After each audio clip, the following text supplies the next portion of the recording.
Hello student, welcome back to my new video. ये आप सभी का वास्तविक संख्या का जो सीरीज चल रहा है, इसका प्रश्नावली 1.1 है। तो मैं आप सबको इसके पहले वाले वीडियो में मैं आप सबके लिए पहला नंबर क्वेश्चन को हल करा दिया हूं। अगर आप लोग नहीं देखे हैं तो जाकर के वहां पे आप लोग देख लीजिए। अब मैं आप सबको यहाँ पे प्रश्नावली 1.1 यानी कि आपका वास्तविक संख्या का क्वेश्चन नंबर दूसरा कराने वाला हूँ, जो काफी महत्वपूर्ण है और पेपर में आता है। ठीक है, देखिएगा, ये है कि दर्शाइए कि कोई भी धनात्मक विषम पूर्णांक 6q+1 या 6q+3 या 6q+5 के रूप का होता है, जहां q एक क्या कोई पूर्णांक है। तो सबसे पहले हमको विषम पूर्णांक के बारे में जानना जरूरी है। तो मैं आप सबको जब संख्याओं का वर्गीकरण कराया था, वहां में मैं आप सबको बताया हूं कि विषम संख्या किसे कहते हैं।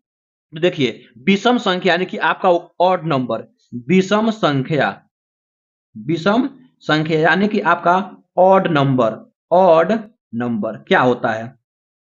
तो ऐसी संख्या जो दो से पूरा पूरा विभाजित ना हो, क्या होती है? ऐसी संख्या, ऐसी संख्याएं, ऐसी संख्याएं जो दो से दो से पूरा पूरा पूरा पूरा विभाजित न होता हो, विभाजित विभाजित न हो, विभाजित न हो, उसे क्या बोलते हैं? उसे हम लोग क्या बोलते हैं? विषम संख्या बोलते हैं, विषम संख्या बोलते हैं, विषम संख्या कहते हैं या बोलते हैं। जैसे देखिए, उदाहरण में देखिए, उदाहरण में क्या होगा आपका? उदाहरण के रूप में, उदाहरण 1, 3, 5, 7, 9, 11 डॉट डॉट डॉट, ऐसे ही। एक और बात देखिए कि इसको हम लोग विषम संख्या को, विषम विषम संख्या को, विषम संख्या को हम इस रूप में व्यक्त कर सकते हैं, 2m+1 के रूप में, 2m+1 के रूप में। देखिएगा, ये 2 आपका क्या है? सम संख्या। m कोई पूर्णांक होगा, m क्या होगा? कोई एक पूर्णांक होगा। तो पूर्णांक से जब गुणा करेंगे सम संख्या में तो आपका सम हो जाएगा, और उसमें हम एक जोड़ दिए हैं। जब हम किसी भी सम संख्या में, देखिएगा यहाँ पे, अगर हम सम संख्या में प्लस कर दे विषम संख्या को, किसको? विषम संख्या को, तो हमेशा आपका विषम संख्या ही मिलता है। क्या मिलता है? विषम संख्या। जैसे मान लीजिए सम संख्या आपका 2 है, आप प्लस मानते हैं विषम संख्या कितना है? मानते हैं 1, एक विषम संख्या, तो कितना हो जाएगा? 3, और 3 क्या है? आपका विषम संख्या है। मान लेते हैं सम संख्या लेते हैं 4, आप प्लस विषम संख्या लेते हैं आपको 5, तो क्या हो जाएगा? 5 4 9, 9 क्या हो जाएगा? ये भी आपका विषम संख्या है।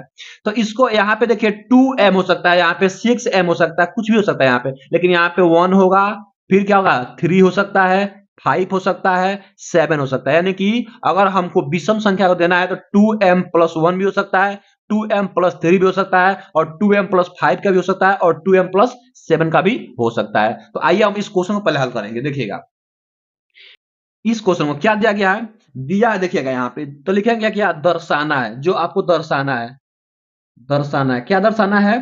कि आपका जो a बराबर, a मान लेते हैं, a बराबर क्या दिया गया? 6q+1।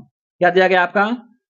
कि 6q+1 या 6q+3 या 6q+5, ये दिया गया है। अब हमको दिखाना है कि क्या यह एक धनात्मक विषम पूर्णांक के रूप में होता है या नहीं। देखिए क्या दिखाएंगे, अब आगे करेंगे इसको हल। लिखेंगे क्या यहाँ पे? कि माना, यहाँ लिखिएगा कि माना, माना कि ए, यानी ए वाला ए, ए कोई धनात्मक, कोई धनात्मक, कोई धनात्मक विषम पूर्णांक है, विषम पूर्णांक है, कोई विषम पूर्णांक है, जहां जहां जहां पे, अब देखिए, इसको हम मानते हैं b, तो b इक्वल टू, जहां b इक्वल टू आपका 6 दिया गया है। जैसे आपका यूक्लिड विभाजन पर में क्या होता है? a equal to B Q plus R होता है। तो इसी हम लोग इसी प्रमेयिका के हिसाब से हम करेंगे। तो a मान लिया इसको, और जो b के स्थान पे, इसमें क्या है? b के स्थान पे 6 लिख लिया, जहां b बराबर क्या हो जाएगा? 6। अब आगे हल करेंगे। अब आगे आप लोग यहां लिखिएगा, लिखिएगा कि जब जब हम जब हम 6 से जब हम 6 से ए को ए को ए को विभाजित करते हैं विभाजित विभाजित करते हैं विभाजित करते हैं तो तो जो शेषफल जो अब देखिए शेषफल क्या क्या आएगा। जैसे मान लीजिए मैं आप सबको यहां समझा रहा हूं। जैसे मान लीजिए यहाँ पे हम क्या किए हैं 5 से किसी संख्या में 7 से क्या कर रहे हैं डिवाइड कर रहे हैं भाग दे रहे हैं। जब हम लोग 5 से भागा देंगे 7 में तो देखिए 5 एकम में 5 यहाँ पर आ जाएगा आपका 5 तो शेषफल कितना आ गया 2। यानी कि शेषफल कितना कितना हो सकता है। तो देखिए जो आपका भाजक होता है इससे छोटा ही हो सकता है। यानी यहाँ पे 5 दिया गया आपका भाजक तो आपका शेषफल क्या हो सकता है। शेषफल शेषफल या तो इससे छोटा होगा या 0 होगा। तो इससे छोटा क्या हो सकता है आपका 0 भी हो सकता है 1 भी हो सकता है 2 भी हो सकता है 3 भी हो सकता है और 4 भी हो सकता है। 5 हो सकता है नहीं 5 अगर शेषफल हो जाएगा तो यहाँ पे हम 5 से 5 कर देंगे तो कट जाएगा यानी कि 5 नहीं हो सकता। इसका मतलब शेषफल क्या होता है भाजक से एक कम ही रहता है। क्या होता है एक कम ही रहता है। देखिएगा जब हम 6 से 1 को विभाजित किए हैं तो शेषफल क्या हो सकता है। शेषफल 0 भी हो सकता है शेषफल 1 भी हो सकता है। तो लिखेंगे शेषफल बराबर आपका 0 भी हो सकता है 1 भी हो सकता है 2 भी हो सकता है 3 भी हो सकता है 4 भी हो सकता है 5 भी हो सकता है लेकिन 6 नहीं होगा। ये लिख लेंगे। तो लिखेंगे ये शेषफल हम लोग क्या होते हैं पाते हैं। यानी कि जब हम लोग 6 से a को विभाजित करते हैं तो जो शेषफल आता है तो 0 भी आ सकता है 1 भी आ सकता है 2 भी आ सकता है 3 भी आ सकता है 4 भी आ सकता है और 5 भी आ सकता है। अब क्या करेंगे आगे देखिए। अब यहाँ पे अब हम लोग यहां लिखेंगे जहां थोड़ा सा इसको आप लोग ऐसे दर्शा दीजिएगा कि जो आपका 0 होगा। अभी जो मैं समझाया हूं कि जो आपका शेषफल यानी कि आर होगा ये रिमाइंडर जो आर होगा या तो 0 के बराबर होगा या 0 से क्या होगा बड़ा होगा लेकिन हमेशा क्या होगा b से छोटा ही रहेगा। इससे छोटा रहेगा 20 यानी कि भाजक से हमेशा छोटा ही रहेगा। ये हो गया। अब आगे करेंगे यहां देखिएगा।